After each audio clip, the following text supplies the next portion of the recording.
informed when we had our telephone conversation that I didn't care if 2 of you came in. How would I know who came up? But it was also on a Friday evening, and I'm sorry, I worked all day. You gave us a week's notice to call a meeting. Why didn't you do things the way it's properly done here? Why didn't you come to the city and ask? I have been There's here. a bunch of us that walked the streets on a Saturday. What, you can't donate a Friday evening and the rest of us have been working for months on this? Well, really? Did you hear what I said? We cannot by law meet 3 council members You were or more. invited just to look at some paperwork, not as a meeting. Wow. Okay, I'll let it go. Okay. Well, anyhow, just right here, if you consider this a good deal and the best we can get, it all depends on which side of the tracks your interests are, basically. But I would like to, I have looked at this, and going back to the fact that out of 500, I'm talking about the whole north of the tracks. I'm not just focusing on this little area right now. But on the north side of the tracks, according to the engineer, we have 560 parcels. Okay, so that means 560 septic systems. Okay, up to date, we have had since 20 years, we've had 205 failures. So that means that we now have 205 replaced systems that should be functional. I don't think our I don't think our sanitarian would put in a system that he didn't think was functioning properly. Well, that's incorrect. They've gotten waivers. Well, so that's incorrect. Well, you're saying that's incorrect because they've gotten waivers. So we don't know how long they're going to last. It's not going to be that they can... That's not the purpose of a waiver. The purpose of the waiver is for the amount of output they're putting for, not sulfurs, but anyhow. It's a temporary situation, which is what the sanitarian informed us, that the waivers could stop at any moment. Okay, well. Right? Isn't that what you heard? No. Really? No. That's not what I heard, and that's not what I understand. Well, what I understand is there's a huge difference to creating a problem to the environment. I don't think he would be doing it and endangering people. I don't think they would be putting those in if they felt there was an endangerment to the environment and an endangerment to the neighbors.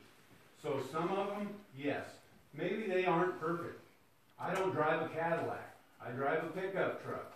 It's not quite as good, but I deal with it. And I'm not hurting anybody with it. So, whether they meet the exact requirements of the EPA, I don't know. Is it better than going down a hole? And I'd say yeah. So, I'm going to go ahead and finish here anyhow. So if you take those 205, subtract them from the 568, you end up with, what magic number here? 255 systems on the top of the hill that very possibly need to be replaced. May fail, will need to be replaced. So if you take that 255 and estimate that they're going to be about $10,000 a piece, okay? So then you end up with $2,250,000. All right, $2,250,000. Total upside, top side of the tracks. Not just this area, but the whole thing. You divide that by the 560 people that are up there, if you wanted to go that direction, and you're down to $4,000. I mean, $4,000.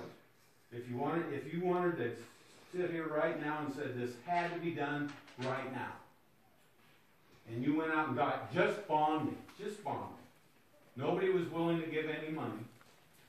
And the people on the north side of the tracks, 560, had to, do the bond. Weren't going to get any other funding.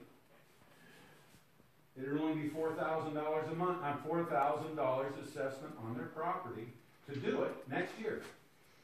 And that's without getting any grants, anything. I think you could go on GoFundMe.com, and I think you could get that money. If you express the people that are laying in their beds on oxygen, can't hardly afford to do anything, and you're telling me you can go on GoFundMe.com and get this kind of funding?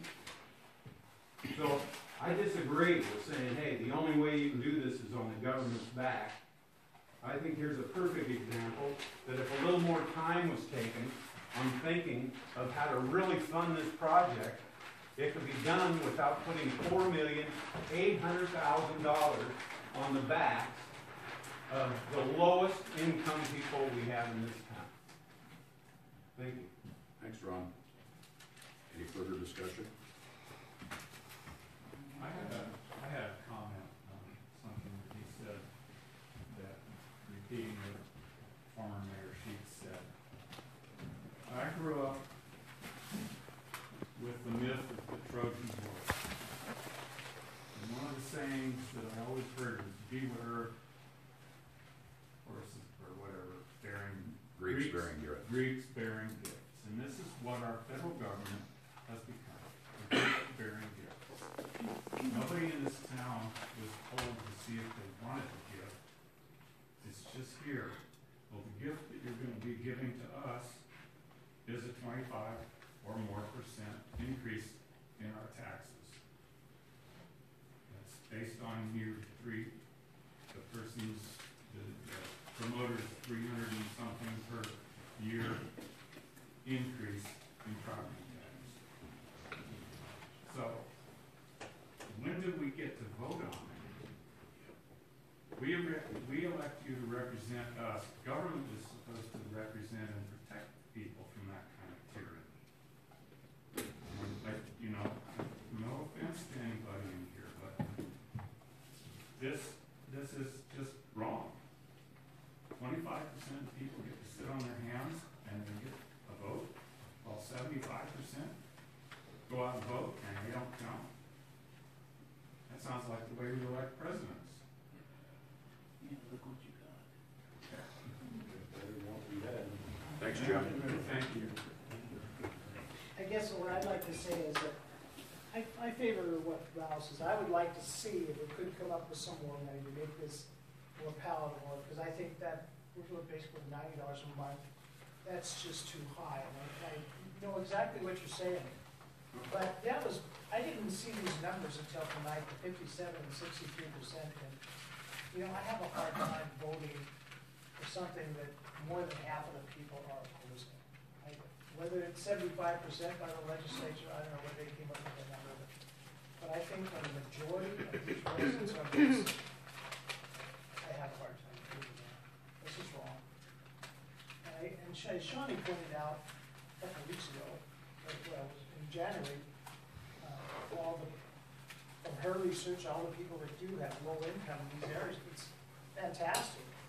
And the other thing that struck me was, over the months I've been really thinking about this, is how many programs are out there for like, if you need help on something, if you need some help with, what caused me to think there was an ad on TV for energy share. You can't pay it, even though there's a program that gives you help for energy. You can get some help with taxes, you can get some help with food. I just had a major surgery, and if I go to the website of the drug company, they'll give me a rebate on that. But if I wanted help in paying my sewer bill, can anybody name one agency that wants to help me pay that on a monthly basis? Whoever the grant money, the USDA. We can't count that because we're talking about our monthly costs here. That's after the grant. And if I said, well, gee, I can't pay my $90 this month, can anybody name an agency that's going to give me some money to help pay for that? There isn't.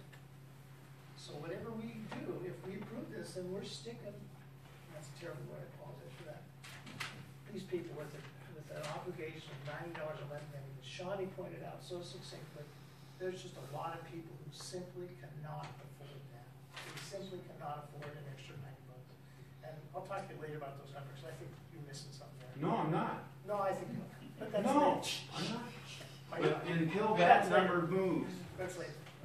financing So means that's where I nothing. am. Yeah, and I agree with Tom, because I actually, Dan, if I may address your comment. $1,000, you're doing better than what I came up with, because I actually talked to some seniors that are $400. Yeah, and that's just And that's truly you. sad, and I totally agree with Tom. I mean, I've done the research, I've talked to you folks about the school, the low and free reduced lunch program, how many people are renting homes in Thompson Falls. I know but then on the other hand, I've had a lot of people call me and say they support it. But when you look at the overall majority of Thompson Falls, we're either sitting the lowest in the state for employment, or we're sitting number 2. We're either one or two for worst employment. Let's be honest, it bounced back and forth. And with the stuff that I looked up for the free and reduced lunches, and I did that because I work for the school, so I know those families that are coming in. You know what I mean? And if you're sitting and you got 10 to 12 families that can pay full price, what's that telling you? And we can't count, and I don't mean this, and I mean no disrespect to the people that have program schools or alternative schools in Thompson Falls, because I know a lot of those folks, okay? They're good people. But if you take those percentages out, that's actually raising that 70% to 80 or above.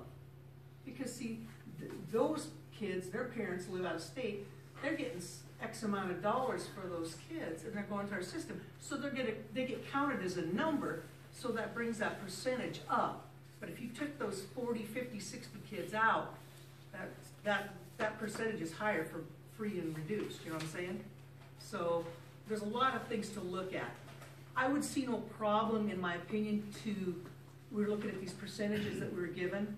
I don't think if we wait till next month to see if we can get anything else, I'm not against that. That's over, isn't it? The protest period Yeah, ended. so those numbers are solid. Okay, so they're solid, okay. So, I mean, looking at those numbers, I agree with you, Tom.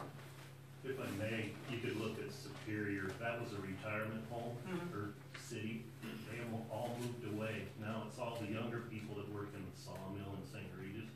They had to move, and that's what I'm afraid is going to happen here. It's going to hurt.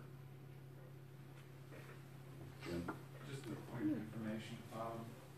So this first phase has had its protest period. Will there be a second and third protest periods? No. Or well, once this starts, we're done? Phase 1 and 2 special improvement districts, SID 1 and SID 2. The protest period ran concurrently for both those SIDs.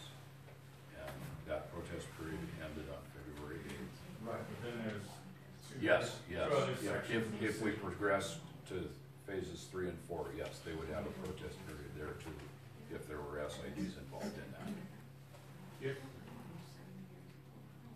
So if there aren't SIDs involved in that, no protest? I'm uncertain, but I can't imagine that there wouldn't be SIDs involved in that funding package too, if we get to that point. What's our downtown district, Jerry? Which one are we in that? Is that? It's the way they phased this was the new collection, phase 1, phase 2, and the downtown area is kind of a separate thing, and I don't want to get started onto the end of the financing because I agree with Tom. I think there's some numbers that you're maybe not aware of, or we've explained it in a way that you don't understand, but we can talk about that later. Well, I would think while you're doing this, you got time to look at it. Maybe looking at, there was quite a few people that have already put a system in. We did one. My mom did one, and most of us kids did the work for her. But we had one of the contractors come in and put it in. It still cost her what, about $8,000, and then but she's one of those people that doesn't make enough to, if we didn't help her, and we went and did the right thing by putting in a good septic system. Yeah. And now our option is to fill it in, and that's where I'm sure I'm not the only one here that feels like, well, that's a little a little hard to take that I'm gonna fill mine in and buy another one a year later, and we haven't told my mom about this yet, so. Barth. So how did this engineer system, or the engineers that are doing this project, how were they picked? There was a long procurement process. Which means? Which means we put out a request for qualifications, we review qualifications, the committee of the council reviews the qualifications, which is, it's a pretty long, involved process, and then they make a selection, then we start negotiating our pricing. And these folks did the preliminary engineering report for our sewer system and our water system. And are they, I mean, Tom, you just said you had major surgery. Are these guys the specialists in areas like this? They are, yes. They've worked in the state of Montana for quite a few years. They're all licensed professional engineers. Or on the side of a mountain, that's what I'm asking. They have done work here previously with us, and one of the reasons that they were selected is they are one of the most successful in acquiring funding for infrastructure projects in the state. Lark? The Golden West Engineering. Great West Engineering? Great West Engineering, Yes. out of Missoula and other. They're out of Helena. This is their exclusive operation. What do you mean by that? What I mean by that is presenting solutions to small communities to address regulations that small communities are presented with to accommodate, to upgrade. Yeah, they do a lot of infrastructure projects for a lot of different But towns. what else do they do? They do, I think they do some parks design and things like that. This grant, who's offering the grant? As far as I know, in my experience, grant writers get at least 10% back for their work for the grant writing process. Mm-hmm. Who's writing the grant? Who gets 10% of the 93 million? Great West Engineering wrote the grant applications. So they're getting that 10% back into their own self. I am not sure what the percentage is. I think they just do it on a fee basis. I don't think there's a percentage. We have a contract. What? There's not a percentage on the grant, is there? No, essentially they were paid for the preliminary engineering report. It was a set fee for doing that, and then the preliminary engineering report was then also approved and submitted to rural development.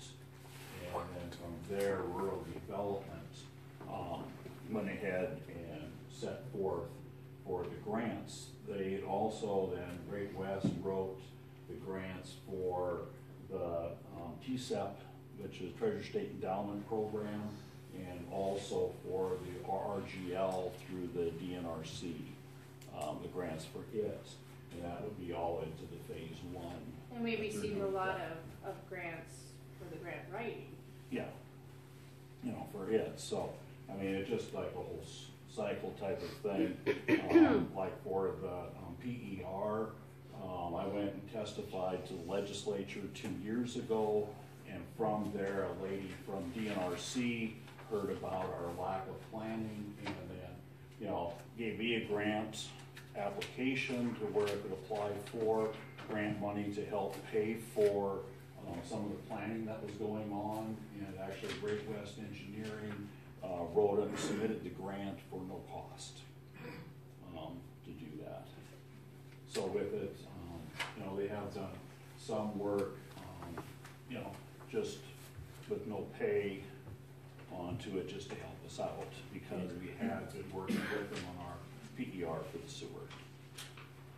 Raul, did you have something? Yeah, I just wanted to, you know, I know we're having discussion, and I hate to prolong anxiety and worry on people, you know, that we're, you know, moving in to tax them to death. But I wonder if if we have any time, if we have time to table this for 30 days till our next council meeting, I'd be more than willing to come in 1, 2, 3, 4 days to try and work out some type of compromise, to work with these agencies to see if I agree with your numbers as far as phase 1, the lower half. That's where the problem is. And I wonder if there's a way of reworking things, you know, to work on that, and then later look at expanding the project if we had to. But I think fixing the problem first is the bottom half. I think that has to be done even if we don't. Right. So I'd be willing to come in, like I said, to meet with whoever we have to meet with to see if we have the time. That would be my proposal if you're okay with that. Well, do you folks want to make some kind of a motion on this agenda item to extend this hearing to the March 11th council meeting to allow us more time to address some of these I'll issues? make that motion. And that we work at coming together, council in general come together to try and see if there's anything further we can do. I'll second the motion. It's been moved and seconded that we continue the hearing on the wastewater project resolutions to the March 11th council meeting. All in favor? Aye. Aye. Opposed? Aye. One opposed, Mr. Newman.